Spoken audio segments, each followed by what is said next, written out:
కోటేకాదశి చెయ్యడం అంటే శుద్ధోపవాస ప్రథమ నిర్జలోపవాసమే. అంతకన్నా మరి నేను మినహాయింపులు ఇచ్చి చెప్పడం నా వల్ల కాదు.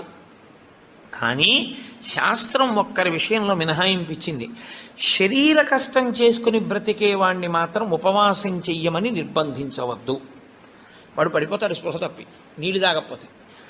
కానీ అవకాశం ఉన్నవాళ్ళు మాత్రం తప్పకుండా చెయ్యవలసినదే, అంతకన్నా మార్గము లేదు.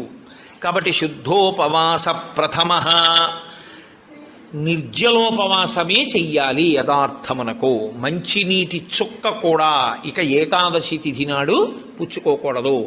ద్వాదశి వచ్చింది, ఇక నువ్వు ఉపవాసం ఉండకూడదు. ద్వాదశి తిథి యందు ఉండగా, తిథి యందు పరివ్యాప్తమై ఉండగా నువ్వు ఉపవసించి ఉండకూడదు. మళ్ళీ వ్యతిరేక ఫలితం వస్తుంది. ద్వాదశి తిథి ప్రవేశించేసింది, ఇక నువ్వు పాలన చేసేయాలంతే. ఎలా పాలన చేయాలో తెలుసా అండి? ద్వాదశి తిథి ప్రవేశించేటప్పటికి నువ్వు పరిశేచనం చేసి